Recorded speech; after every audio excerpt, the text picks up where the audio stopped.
Adventure on Pipeman on W4CY Radio.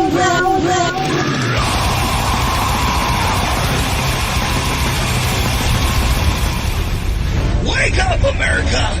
It's time for the Adventures of Pipeman on W4CY.com, West Palm Beach's #1 internet radio station. Here's your host, the Pipeman.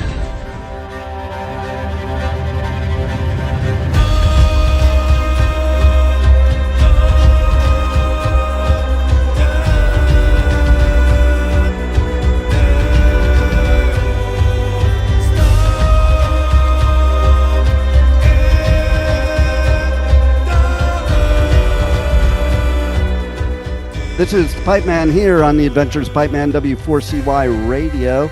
I just got back from the Pipeman Radio tour in UK and Europe, that leg of the tour, and I was lucky enough to see this band at one of my favorite festivals, Hellfest. And man, it was amazing. That's something I love about some of the European festivals, because I find bands that you wouldn't normally find at the US festivals, because they kind of mix it up more over there. And I find some of my favorite bands, and this band killed it there. So let's welcome to the show, Sowulo. How are you? Thank you so much for having me on the show. And indeed, Hellfest was amazing, man. Right? Yeah. The one thing I do have to say, though, is how do you even perform in that heat? I'm always like in awe of artists performing in that heat, you know, because it's like, I know you're probably in a zone, so it's like you don't even notice till after it's over that you're like, oh my God. Yeah, well, we melted away. And also our gear was melting away. We even heard from bands that were playing on the same stage previous from our schedule. And they told us like there were some malfunctions with the devices because it was so hot. So yeah, it was a pain in the ass, but it's Hellfest, so it's so fucking hot as hell, and yeah, we made the decision to downgrade our clothing a bit. See, so that's smart. Yeah, because we thought people are here for the music, and well, like it doesn't really matter how we look, right? If we look nice, that of course is a bonus. But primarily is the music. So we're going to downsize our clothing a bit so that we can focus on the music more, because it was crazy hot. Yeah, that's the thing. I see some of the artists and they're wearing their same gear they would normally wear. I'm like, yeah, no, I would be taking that stuff off right away. Yeah, but we live in such a visual world that people just have the feeling like if I don't put this on, I'm downgrading the show. Of course, we also felt that. Right. But like you have to make a tough decision, a tough call. But I also think we need to be more interested in the music, how it sounds, and how the performing is going, and not so much what clothing you are wearing. Yeah. I agree. Now, I will say, though, the weather was appropriate for your band name and your type of music. Because if you didn't have the heat of the sun, like it wouldn't really be appropriate now, would it? Exactly. Yeah, you're referring to the name Sowulo. Is one of the runes, and it is the name of the sun in Proto-Germanic. So yeah, we brought the sun with us. Yeah, it's your fault. I'm going to blame you for how hot I was. I can imagine, yeah. But it was worth it. I mean, like, what a show. Maybe you could describe for our listeners who have never seen you live what they could expect from a live show, and or who haven't listened to you, what they can expect from your music. Okay, let's start with the live show. I always make fun of that we are with a Viking orchestra, because we have such a lot of musicians and such a large extent of instruments on stage. We're using all these ancient and historical instruments like the Celtic harp, but also more unknown like the nickel harpa, Irish bouzouki, and the Carnix, blowhorns, big shamanic drums. We've got two percussionists. We've got a string ensemble. This time we had only one string player, but still, it is a big thing to look at. And I always say to my musicians, try to forget the audience totally and just go deep into the music, so that we don't perform in that sense.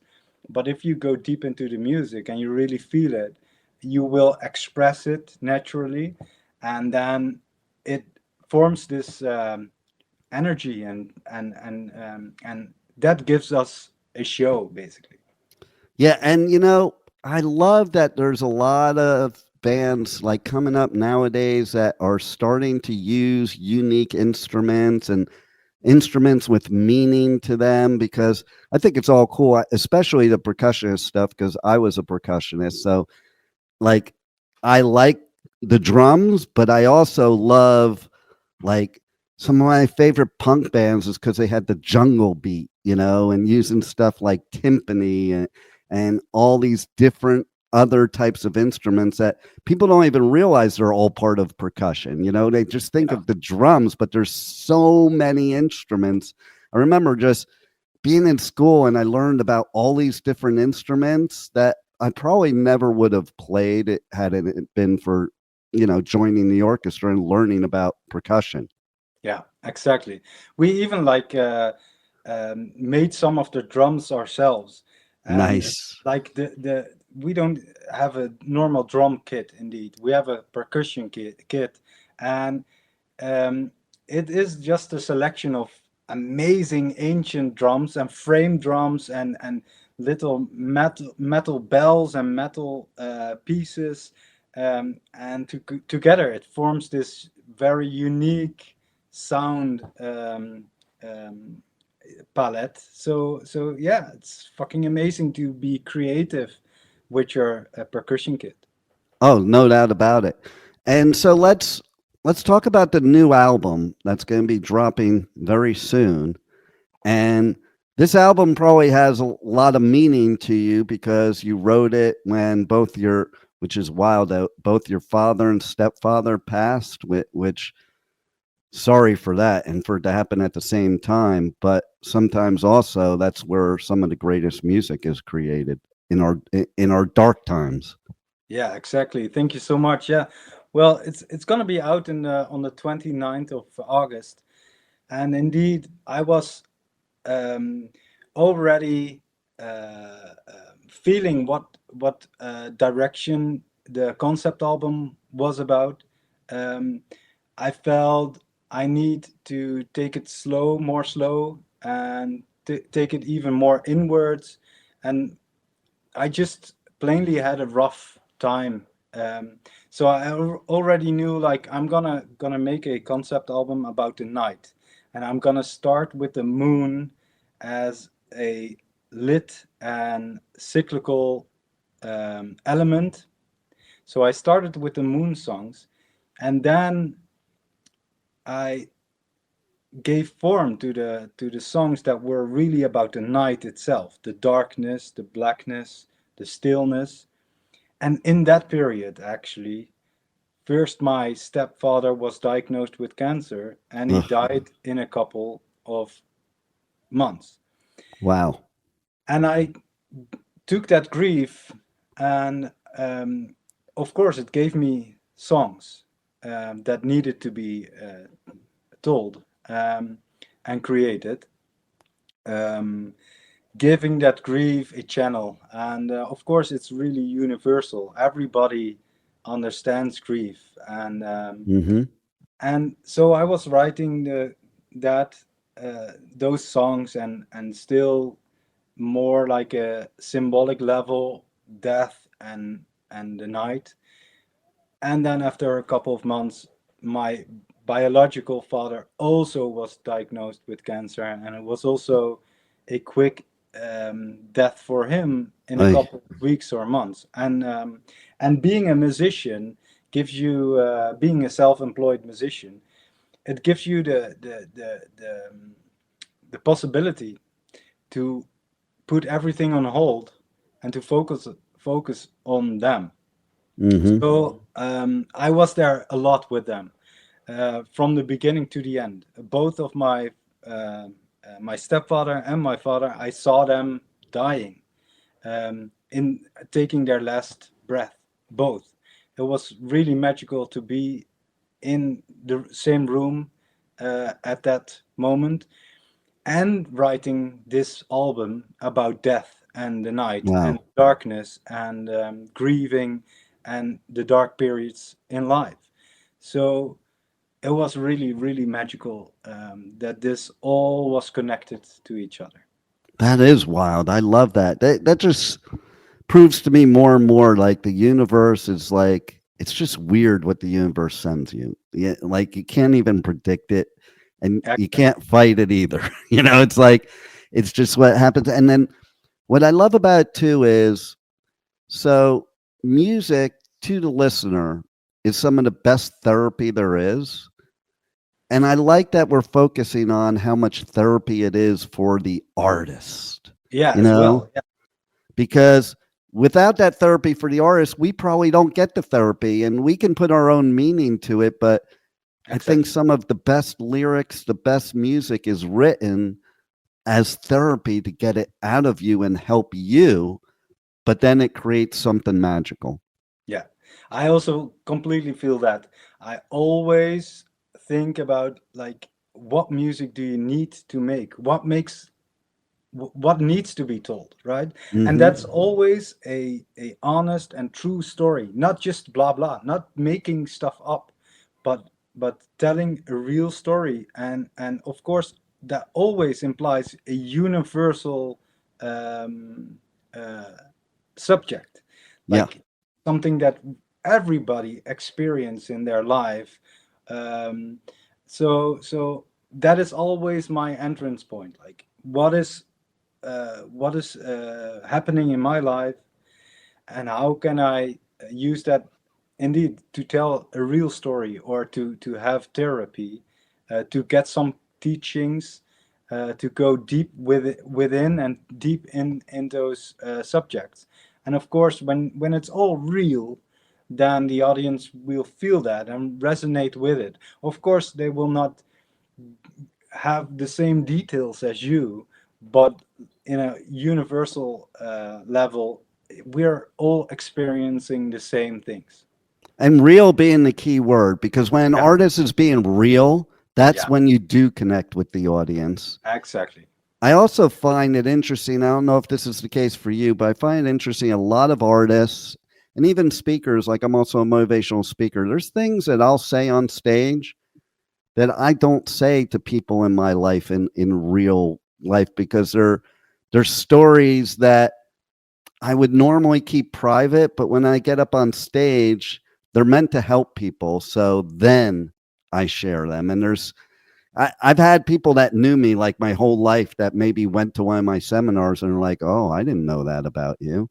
And I think when we have that pulpit, so to speak, to be able to express ourselves, it's almost like we're free of any judgment whatsoever, and we truly connect with the people that we're spreading that with.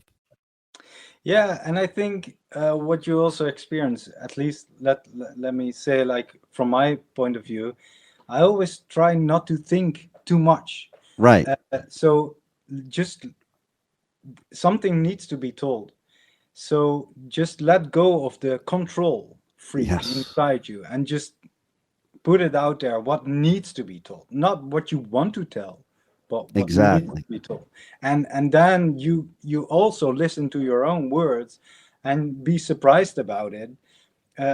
And most of the time you will give shape with your words to a deeper meaning that even makes more sense to yourself than just the blah blah level of thinking and words. Yeah. Well, because you're even being truthful to yourself at that point, which sometimes you're not. Sometimes you are overthinking and you like compartmentalize, whereas when you're creating, it's just, you're just more being free. Totally honest and free. Yes. Yeah. And even if you hear yourself back, it's like, you view it a different way. Yeah, exactly. Yeah, I also feel like when I compose, so on the level of the instrumental part, I don't try to overthink, and I don't try to intervene too much. I just grab an instrument, and then I let the instrument speak. And when I think, oh, that's a great song, I'm gonna make a song out of it. Then I'm just adding layers of different instruments, and basically ask them what needs to be told on the level of the instrument. So I don't try to intervene too much, and then just create freely. And of course, then when everything comes together, then I'm shaping it, and trying to get some details right, so that it makes musically more sense. But just create freely. That is the power. That Yeah. makes it a magical song. Yeah. You know what was pretty wild too? Okay, so I was watching the video for the lead single. Let's see if I can pronounce it right. Even Āsteorfan. Yeah, I would say Āsteorfan. Okay, so I was somewhat close, but that's why I wanted you to say it, so it would be said right. But it was wild because going on that motivational thing, one of the first seminars I ever attended many years ago was a Tony Robbins seminar where I had to walk on fire on the hot coals, just like you were doing in the video. Cool, I was like, well, that's pretty cool because I know what that's like. And it is a very spiritual thing that really, like, I can't even describe the feeling I had after doing that compared to the feeling before doing it. Exactly. You know? And both are really, really priceless. Right. Both feelings are really, really important. Exactly. And it is an example of exactly what you're saying too about, not even thinking about it. Because at the time I was married and I went with my now ex-wife, she actually burned her feet and I didn't, because she was overthinking it the whole time, whereas I just did it. Yeah. And I think that's a big difference in anything we accomplish in life. I'm big about the overthinking part of it. Sometimes isn't so helpful, and sometimes we just have to do it. Yeah, exactly. And for me, it was really important to put it in the music video, because I was trying to search in a way to tell the symbolic level of overcoming your fear of stillness and darkness and death even. And so I thought, like, oh, a fire walk is actually a nice way to tell this story, because when you're standing before these burning embers, it is pretty fucking intense, right? Yeah, totally. Exactly. And then you have to overcome that, and basically in a way accepting your dying. Yeah. You're gonna accept whatever happens when I walk over this. I'm just gonna do it. I don't know what is gonna happen. Maybe I will burn my feet completely. Maybe it hurts. But you have to overcome that all. Just let go and then walk over it. Yeah. So for me, it was like the perfect way to show the people a small death. A small way of telling the story of overcoming death. I love it. And so symbolic too, and you'll laugh because when I did the first walk, okay, I was standing on line and then it came up to me and they stopped me so that they could shovel fresh coals on it. I'm like, oh, thanks a lot. Yeah. But you know what? It is so symbolic of what you can then accomplish after that, because we all let these blockages stop us from doing anything, including artists creating music, and to me, it's symbolic of just about everything that stops us and inhibits us in life. So I am thankful for not only your music, but the symbolism that comes with it, so that people can feel better, because we need that in 2025. I can say that for sure, especially as somebody living in my country right now. You know, the whole world needs to just feel better, feel happy, and just all love each other. And I think maybe we should do a whole worldwide fire walk, maybe. Yeah. I also love that idea. Right? I think everybody should do a fire walk sometime.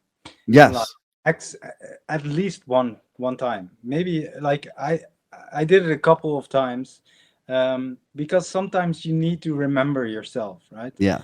And indeed, also within this song, I love what you're saying. Like in this song, the theme, the subject was death, but it was more about overcoming the fear of death and death of your ego and stuff like that, and overcoming the dark periods in life. So I basically composed a heroic song, right? It's really uplifting. It gives you it really gives you strength. Yeah. So it really like becoming friends with the dark periods in life, and with ego death is really, really important. Really, like, not try to push the darkness away and ignore it, and only wanting to be in the light is not the way to go. Yeah. You really have to look the darkness in the eyes, be with it, sit with it, be quiet, and basically get the message there from that, the teaching from the darkness, these dark periods in life. And you can see that for yourself, but you can also see it on a global scale. Yeah, and what I see a lot of times is the people that went through the most darkness many times are the ones that experience the most light.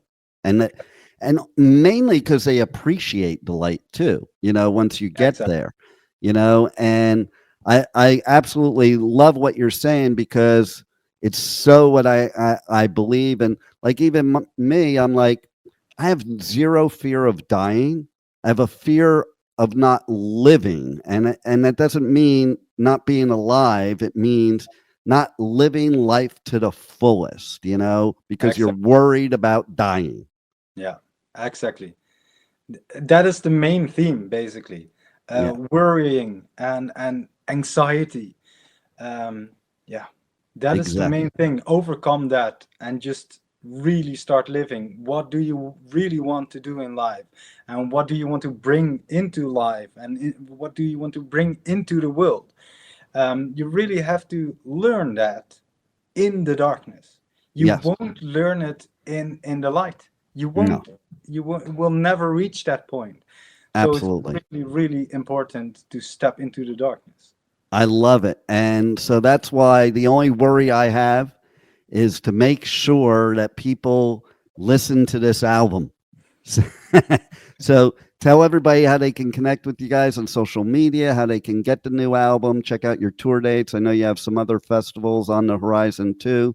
So give them all that info. We're going to play Castlefest in the Netherlands. That's in the first weekend of August. And then we'll go to Oslo, to Midgardsblot, to perform there. And both shows will be amazing, special for us, because we will perform new songs for the first time. So we're really, really looking forward to that.